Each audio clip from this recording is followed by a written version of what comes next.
Boa tarde, queridos alunos do nono ano. Tudo bem com vocês? E hoje, a gente está dando início ao conteúdo da nossa disciplina de redação do segundo semestre, terceiro bimestre, né? E também hoje é um dia muito especial. É o dia do estudante, né? É o dia da profissão de vocês. É o dia daquele que se dedica ao estudo para que no futuro tenha uma vida melhor, certo? E nossos parabéns hoje, né? Os nossos aplausos hoje vão ser para vocês. As nossas orações, os nossos desejos de realizações vão ser para cada um de vocês. Inicialmente, eu trouxe aqui para vocês um texto muito breve, né, mas ele é muito significativo, que diz assim: há certos momentos em que parece que os nossos sonhos ficam distantes e inalcançáveis. A vida nem sempre nos dá facilidades quando buscamos algo que desejamos muito e por vezes acabamos por ter medo e permitir que a confiança vá embora. Não desanime. Mesmo que tenha a sensação que todo o seu esforço tenha sido em vão, talvez apenas ainda não tenha chegado a ocasião certa para alcançar suas metas, ou precise de tentar fazer as coisas de um jeito diferente. Provavelmente falta um último esforço ou uma tentativa ou um grito final para que você consiga alcançar todos os seus objetivos. Qualquer que seja o seu caso, acima de tudo, não pense em desistir. Nunca ninguém conquistou algo por abaixar os braços ou deixar as coisas por acabar. Além disso, nada na vida se consegue sem sacrifício. E a luta que vamos travando é um trajeto obrigatório entre nosso objetivo e a tão desejada vitória. Especialmente hoje, desejamos que você tenha força, foco e fé no futuro. Com determinação e força de vontade, venceremos esse momento difícil. Que a garra e a fé em um futuro melhor nos impulsione a acreditar nos nossos sonhos e a nunca perder a esperança de um amanhã feliz. Então, pessoal, o que essa mensagem quer dizer é que por mais que nós estejamos vivendo um período não tão fácil, um período de isolamento, onde a gente necessite ficar em casa para a nossa própria segurança e para a segurança da nossa família, é um período de aprendizado. Por quê? É um período em que a gente tem que tirar lições de vida, né? Onde a gente precisa acreditar que o futuro está logo ali. E para que esse futuro tenha um brilho mais especial na nossa vida, a gente precisa acreditar que tudo pode acontecer de bom, certo? Basta que a gente acredite que as nossas ações de hoje vão refletir daqui a pouco, lá no futuro, e que tudo vai passar. E que tudo vai passar e que daqui a pouco nós vamos estar juntos novamente no colégio, no CETASP, certo? Mas para que isso aconteça, a gente precisa ter um pouco de resiliência, a gente ter um pouco de calma, certo? E acreditar que, como eu já falei, que tudo passa. E vamos ter fé no Altíssimo, porque o Altíssimo é que vai determinar todos os nossos passos no futuro, todas as nossas ações, todos os nossos desejos de hoje vão ser refletidos lá no futuro. Mas para que isso aconteça, a gente tem que ter garra, tem que ter força, foco e fé no Altíssimo. Nós acreditamos, os professores, a coordenação, a direção do CETASP, nós acreditamos muito no potencial de cada um de vocês. E nós acreditamos que cada um de vocês pode fazer o melhor por si mesmo. Ok? Preserve em seu coração a alegria de ser estudante. Parabéns! 11 de agosto, Dia do Estudante. Sintam-se todos abraçados virtualmente. Então, pessoal, como eu falei para vocês no início da nossa videoaula, que que hoje nós vamos iniciar o nosso conteúdo do segundo semestre. Nós vamos iniciar na nossa disciplina de redação de produção de texto com o texto dramático. Eu tinha programado no meu planejamento anual, né, que nós iríamos fazer nesse início de segundo semestre, terceiro bimestre, nós iríamos fazer a encenação de uma peça teatral, né, do Alto da Compadecida, que vai ser um dos tipos de gêneros dramáticos, um dos tipos do gênero dramático que nós vamos conhecer hoje na nossa aula. Quando nós, pessoal, vemos uma peça teatral, quando nós vemos uma novela, quando nós vemos um filme, a gente nem imagina que tudo aquilo ali pertence a um gênero textual, ao texto dramático. Esse texto dramático, ele faz parte de um dos 3 gêneros literários, ao lado do gênero lírico e do gênero épico, certo? Que nós vamos ver esses tipos de gêneros mais especificamente lá no ensino médio. Já já vocês vão ver isso mais especificamente no ensino médio. Nós temos 3 gêneros literários, que é o dramático, o gênero lírico e o gênero épico. No entanto, o gênero dramático, como o próprio nome indica, são os textos literários feitos com o objetivo de serem encenados ou dramatizados. Do grego, a palavra drama significa ação. Desde a antiguidade, o gênero dramático, originário na Grécia, eram textos teatrais encenados essencialmente como culto aos deuses, os quais eram representados nas festas religiosas. Esse gênero dramático, pessoal, ele já existe há muitos e muitos anos, há vários séculos. Só que antigamente, né, ele não era feito com todos os recursos tecnológicos que a gente tem hoje, claro. Ele era feito de uma maneira bem artesanal, de uma maneira bem tradicional. Hoje a gente vê vários efeitos, a gente tem a tecnologia ao nosso favor, onde essa tecnologia vai refletir nas obras dramáticas de uma maneira que prenda mais a atenção do seu leitor.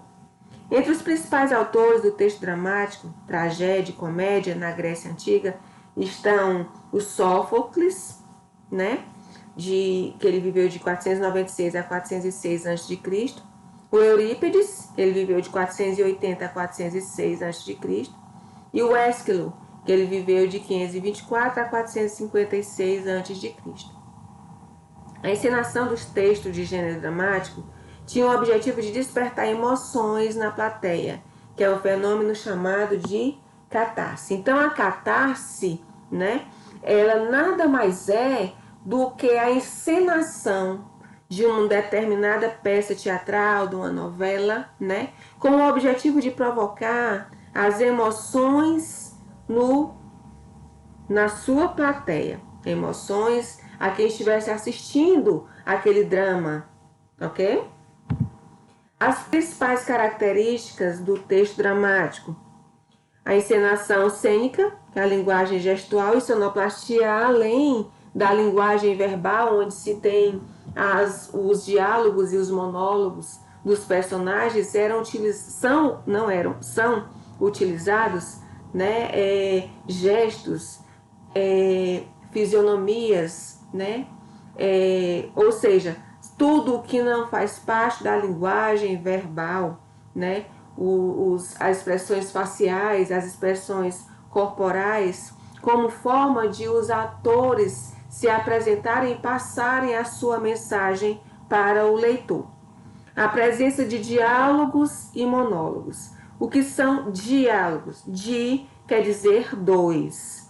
Monólogos quer dizer 1. Quer dizer, nesse gênero, né, a gente pode encontrar várias pessoas participando de diálogos, de uma comunicação que envolve acima de duas pessoas, e monólogos onde um mesmo ator ou atriz pode se comunicar, né, consigo mesmo, né, através de monólogos, onde ele fala sozinho e com ele mesmo há uma comunicação. Predomínio do discurso em segunda pessoa, porque já que o texto dramático ele é feito em forma de diálogos e monólogos, então essa segunda pessoa é necessária para que haja a comunicação, onde se utiliza os pronomes tu ou vós, ou você e vocês, para que haja a comunicação entre os personagens do gênero teatral ou da novela, ok? A estrutura do texto dramático. Os autores desse tipo de texto são chamados de dramaturgos, certo? O autor de um texto dramático é um dramaturgo, que junto aos atores que encenam o texto são os emissores, e por sua vez, os receptores são o público.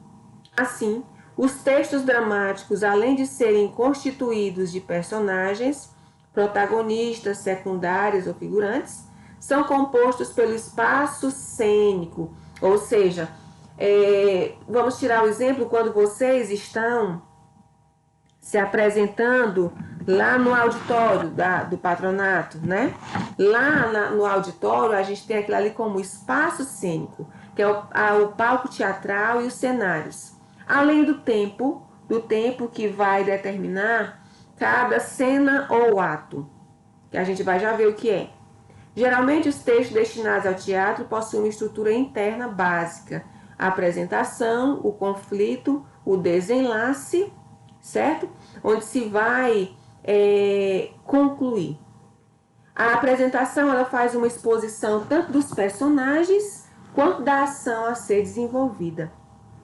O conflito é o momento em que surgem as peripécias da ação dramática, ou seja, geralmente o conflito é a parte maior do texto dramático, onde se vai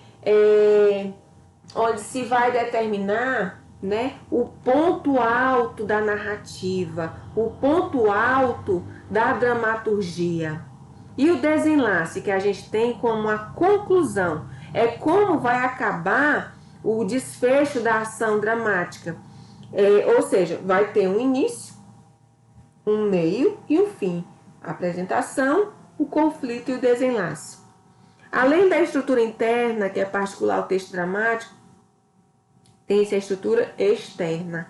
É o que a gente vê nos bastidores do gênero dramático, tal qual os atos e cenas, de forma que o primeiro corresponde à mudança, ou seja, o ato é a mudança do cenário que é necessário para a representação.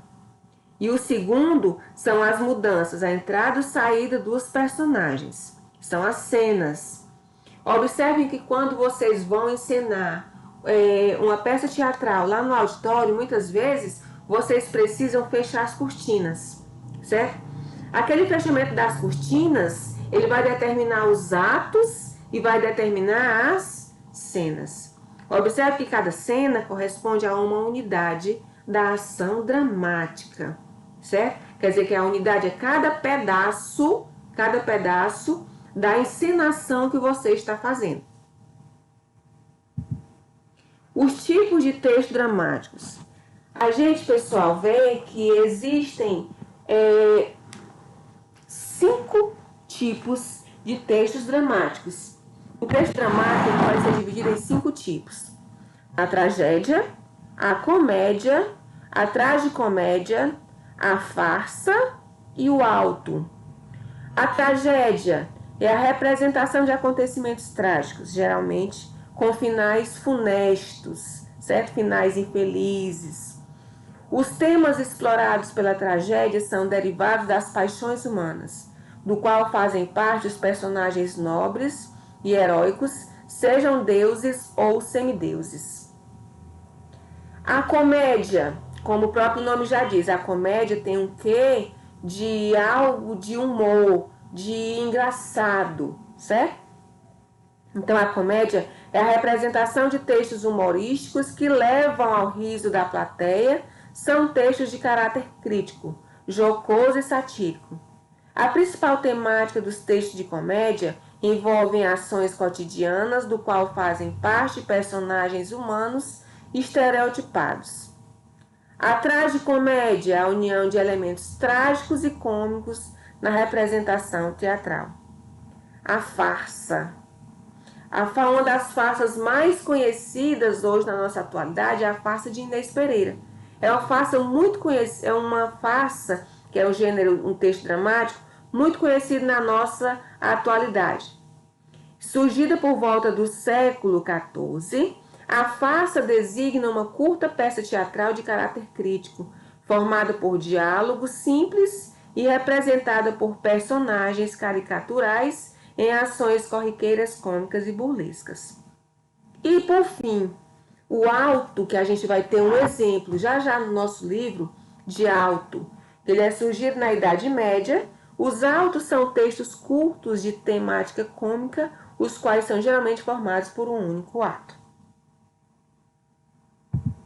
O texto dramático no Brasil. Pessoal, olha, o Brasil, ele é um país riquíssimo na literatura, certo? Muitas pessoas hoje dão muito valor à literatura estrangeira, né? Literatura portuguesa, literatura inglesa, até literatura chinesa, né? É valorizada, muito valorizada aqui no Brasil, até mais do que a literatura brasileira. Mas a literatura brasileira, pessoal, tem características marcantes em todo o mundo, certo? Então, o gênero surgiu no Brasil com o padre José de Anchieta em meados do século XVI.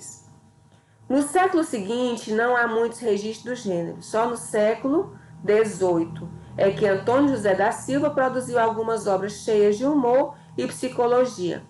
Alguns autores foram muito importantes para a solidificação do gênero. Pessoal, esses autores são autores célebres, né? São muito importantes para a literatura brasileira, que levaram o nome também da literatura brasileira para outros países. E a gente tem dentre eles o nosso José de Alencar, né, que é o nosso cearense, né, que ele é um dos principais autores do Brasil e do mundo, autor de A Pata da Gazela, A Moreninha, Helena, certo? E tantas outras obras que foram levadas para o mundo com o nome do nosso Ceará. Gonçalves de Magalhães, Gonçalves Dias, Joaquim Manuel de Macedo, Álvares de Azevedo, Castro Alves, Cassimiro de Abreu, Machado de Assis, Martins Pena, França Júnior e Arthur Azevedo.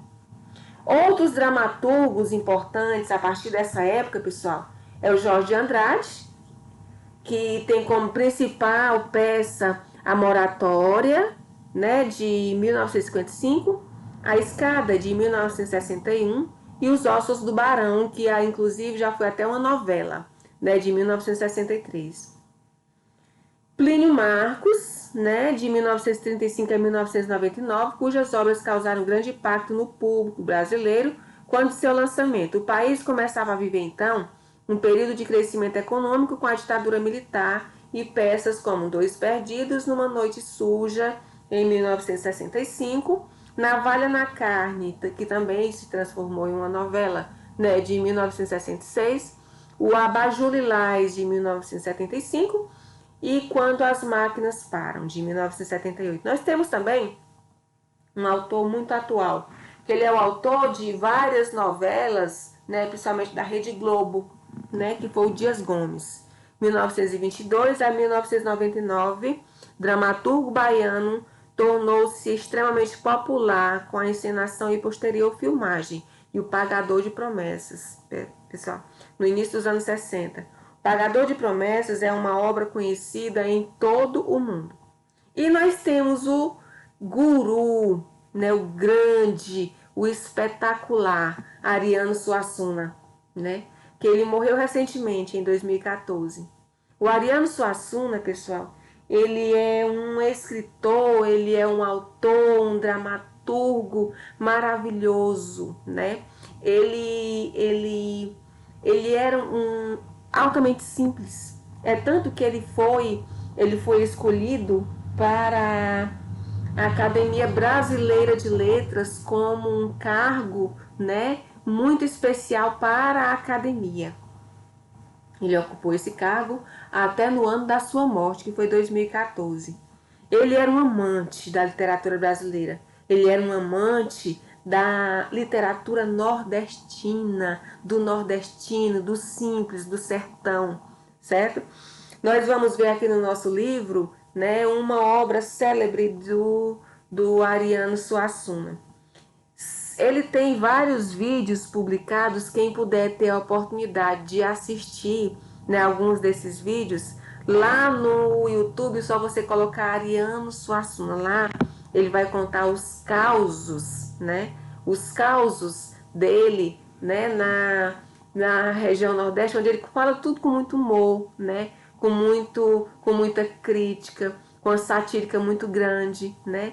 Ele, certa vez, só para abrir um parênteses aqui para vocês, certa vez ele foi a uma festa, né? E ele conversando, né, com o anfitrião, ele perguntou: Ariano, você já visitou a Disney? E ele disse: não quero nem saber, eu quero é meu sertão nordestino. De tão grande era a simplicidade dele, né? Mas ele morreu célebre. E o nome de Ariano Suassuna, ele é conhecido por todo o mundo. Eu trouxe aqui para vocês uma frase dele, que é uma frase muito conhecida, né? Quando ele diz assim, ó: não troco meu oxente pelo ok de ninguém. Por quê? Porque o ok é uma palavra estrangeirizada, né? E o oxente não, o oxente é uma linguagem do nordestino, ok? Então, pessoal, agora vocês vão pegar o livro de vocês na página 88. Página 88.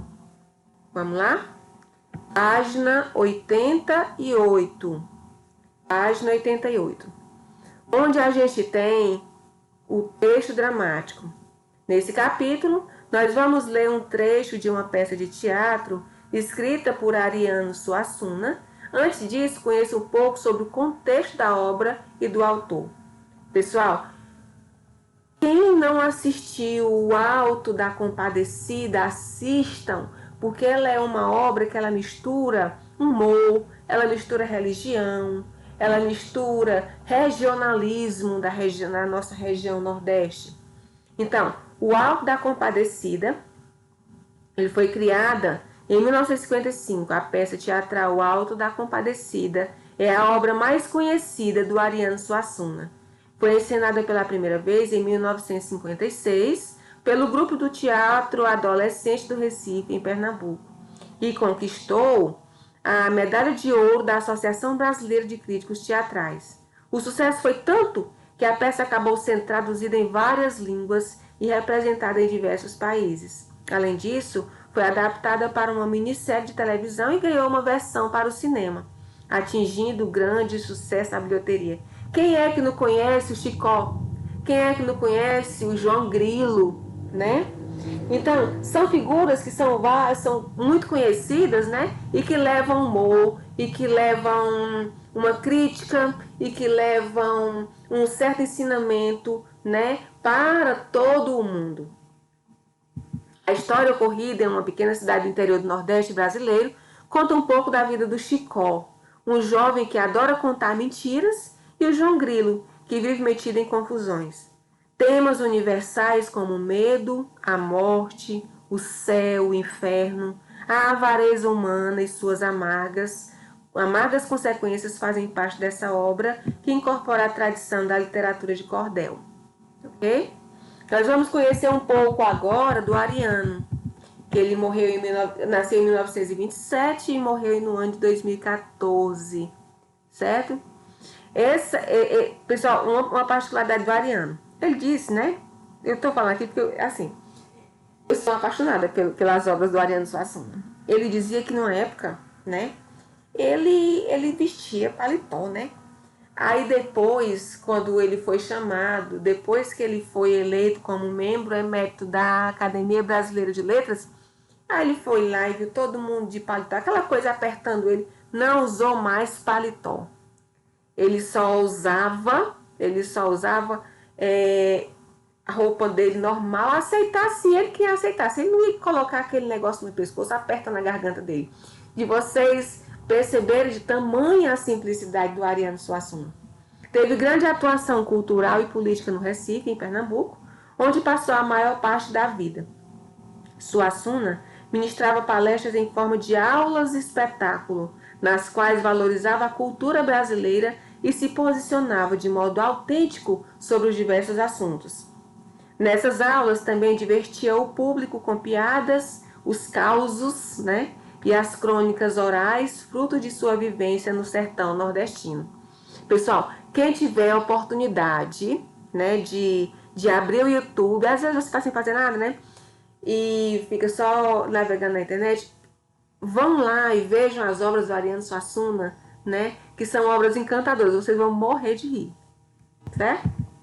Então, para você, a quem o texto dramático é destinado? Para quem vocês acham que o texto dramático é destinado? Pessoal, então, ele é destinado principalmente aos atores, aos diretores, aos sonoplastas, aos cenógrafos e às pessoas que... Não precisa vocês copiarem a resposta disso aqui não, tá, gente? E às pessoas que se interessam por teatro, os dramaturgos também, Considerando o público leitor, em sua opinião, com que finalidade um trecho dramático é lido? Para que vocês acham que esse texto dramático ele é lido, pessoal? Para que esse texto dramático ele é lido? Porque eles querem conhecer um determinado assunto e para saber também como funciona uma cena teatral. Pessoal, nós temos agora aqui um trechinho, do Alto da Compadecida. Pessoal, existe um trecho belíssimo do Alto da Compadecida, quando João Grilo e Chicó vão para o céu, que eles lá são recebidos pela imagem, por Nossa Senhora, que fica intercedendo por eles, a favor deles e contra o capeta. Essa imagem é belíssima. Nossa Senhora sempre tem um argumento, para que o Chicó e o João Grilo saiam bem da situação. Então, nesse trecho do Alto da Compadecida, é descrita a cena em que João Grilo pretende enganar a mulher de Eurico, o padeiro, que estava entristecida pela morte do seu cachorro de estimação. O desejo da mulher era que a cerimônia do enterro do animal fosse celebrada por um padre, e para isso acabou pagando uma boa quantia em dinheiro para que tudo se arranjasse. Quem conhece essa história sabe muito bem, Quem conhece essa história sabe muito bem que é uma história engraçadíssima. Para tentar embolsar parte do dinheiro, João Grilo resolve vender a ela um gato inusitado. Leia o trecho e veja o que João Grilo e seu melhor amigo Chicó armaram enquanto estavam na igreja aguardando a mulher com o dinheiro. Então, João Grilo, eu não lhe disse que a fraqueza da mulher do patrão era bicho de dinheiro? O Chicó, disse. O João Grilo, pois vou vender a ela para tomar o lugar do cachorro um gato maravilhoso que descome dinheiro. E o Chicó, descome, João. João Grilo, sim, descome, Chicó. Come ao contrário. Chicó, tá doido, João? Não existe essa qualidade do gato. E o João Grilo, muito mais difícil de existir é piracuru que pesca gente e você mesmo já foi pescado por um. O Chicó, é mesmo, João. Do mesmo jeito que as coisas vão, eu não me admiro mais de nada. O João, para uma pessoa cuja fraqueza é dinheiro e bicho, não vejo nada melhor do que um bicho que descome dinheiro. E o Chicó, João, não é duvidando não, mas como é que esse gato descome dinheiro? O João, é isso que eu preciso combinar com você. A mulher veio já pra cá, cumpriu o testamento. Eu deixei o gato amarrado ali fora. Você vai lá e enfia essas pratas de 10 tostões no desgraçado do gato, entendeu? E o Chicó, entendi demais. Vai mais volta. Ô, João. João Grilo, que é? O Chicó, e cabe? João Grilo, sei lá. Se não couber, bota de 5 tostões, entendeu? Chicó, entendi. E o João Grilo, Quando eu gritar por você, venha, me entregue o gato e deixe o resto por minha conta. E o Chicó vai mais volta. E o que é que eu ganho nisso tudo, João? Uma parte no testamento do cachorro e o Chicó. E se o negócio der errado? E o João? Lá vem você com suas latomias. Quer ou não quer? Se não quer, diga logo que eu arranjo outro sócio. O Chicó quero. João Grilo. Homem, vá-se embora, pelo amor de Deus, que a mulher vem por aí. Espere. Aí o Chicó faz uma saudação à mulher que vem entrando com os 2 pacotinhos de dinheiro e sai. E o João Grilo. Como vai a senhora? Já está mais consolada? E a mulher. Consolada? Como se além de perder meu cachorro, ainda tive que gastar 3 contos para ele se enterrar? E João Grilo. Quem não tem cão, caça com gato. E a mulher, como é? João Grilo. Quem não tem cão, caça com gato. E eu arranjei um gato que é uma beleza para a senhora. E a mulher, um gato? Um gato. E é bonito? Uma beleza. Aí o João, traga para eu ver. Chega a me dar uma agonia. Traga, João, já estou gostando do bichinho. Gente, não. É povo que não tolera, mas bicho dá gosto. Pois então vá buscá-lo. Espere. Sabe do que mais, João? Não vá buscar o gato, que isso só me traz aborrecimento e despesa. Não viu o que aconteceu com o cachorro? Terminei tendo que fazer o testamento. Ah, mas aquilo é porque foi seu cachorro, com meu gato é diferente. Diferente por quê? Porque em vez de dar despesa, o gato dá lucro. Fora cabra velha, fora cabra, vaca, ovelha e cavalo, bicho que dá lucro não existe. Não existe sim não. Eu fico meio encabulado de dizer. Que é isso, João? Você tá em casa, diga. É que o gato que eu lhe trouxe descome dinheiro. Descome dinheiro? Descome sim. Essa eu só acredito vendo. Pois vá ver, Chicó. Ah, isso é história de Chicó? Logo vi. Nada de história de Chicó, mas foi ele quem guardou o bicho, Chicó. Chicó entrando com o gato. Tome seu gato, eu não tenho nada com isso. João dá-lhe uma cotovelada e apresenta o gato à mulher. Tá aí o gato, e daí? É só tirar o dinheiro, pois tire. Virando o gato pro Chicó, com o rabo levantado. Tire aí, Chicó. Deixe de luxo, Chicó. Em ciência tudo é natural. Pois se é natural, tire. Então tire. Aí passa a mão no traseiro do gato e tira uma prata de 5 tostões. Tá aí, 5 tostões que o gato lhe dá de presente. Muito obrigada, mas se você não se zanga, eu quero ver de novo. De novo? Vi você passar a mão e sair com o dinheiro, mas agora eu quero ver o parto. O parto? Sim, quero ver o dinheiro sair do gato. Pois então veja. Aí a mulher depois dá a nova retirada. Nossa senhora, é mesmo. João, me arranja esse gato, pelo amor de Deus. Arranjar é fácil, agora pelo amor de Deus, é que não pode ser, porque sai muito barato. Amor de Deus é coisa que eu tenho. Dê ou não lhe dê o gato. Quer dizer que não tem jeito de eu arranjar esse gato? De modo nenhum. Há um jeito e é até fácil. Pô, diga qual é, João. Deixa eu entrar no testemunho do cachorro. Pois você entra. Por quanto vende o gato? Um conto, tá bom? Tá. Tá não. Tá caro. Mas por um gato que descome dinheiro? Já fiz a conta, eu vou levar 2.000 dias só para tirar o preço. Mas ele descome mais de uma vez por dia, a senhora não viu?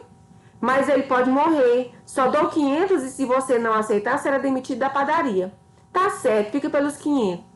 Tome lá, passa o gato, Chicó. Meu Deus, que gatinho lindo. Agora a coisa é outra. Tenho um filho novo e vou tirar o prejuízo. Aí ela sai contentíssima. Certo? Então, pessoal, de acordo com o trecho, isso aqui vocês não vão responder, essa primeira questão vocês não vão responder no caderno, tá? No livro. De acordo com o trecho lido, João Grilo armou um plano para tirar proveito do luto da mulher do padeiro. Letra A. O que motivou o João Grilo a agir dessa forma?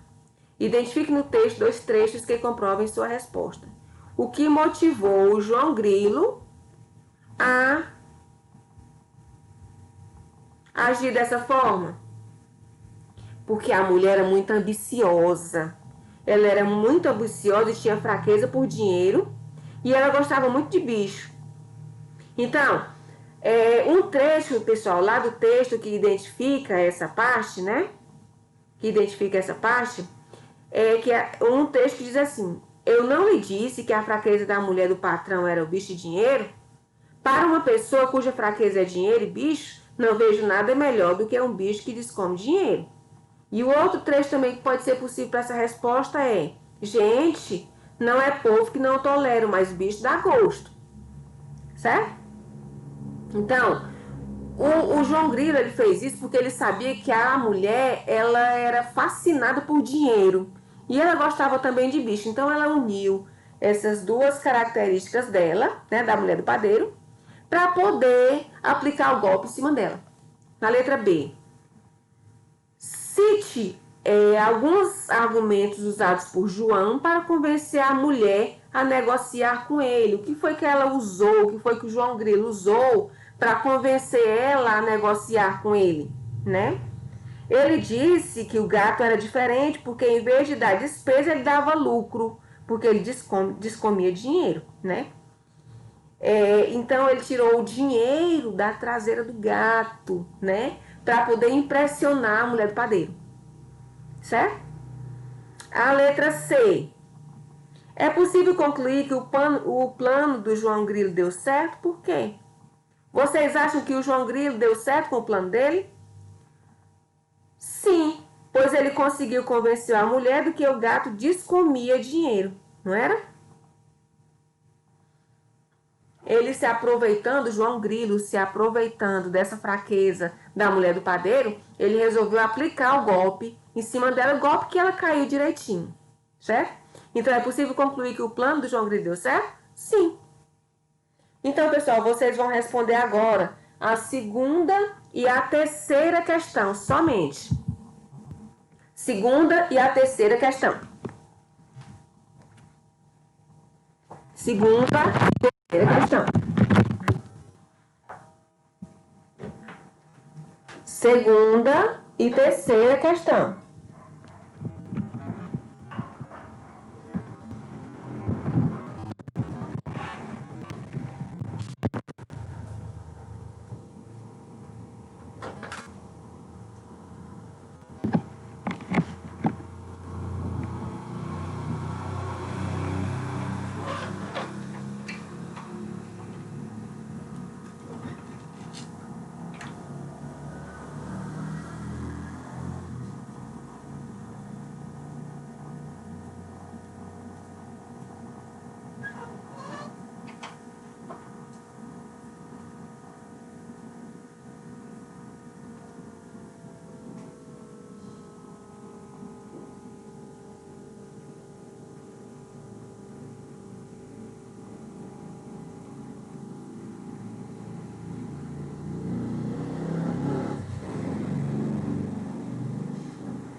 Então, pessoal, na segunda questão, o João Grilo usa uma figura de palavra, que é o eufemismo, para a palavra defecar. Identifique-o e explique o raciocínio do personagem ao empregar esse termo. Então, quando ele diz que ele descomia dinheiro, o que é comer? Colocar para dentro, né? O que é descomer? Colocar para fora. Então, descome.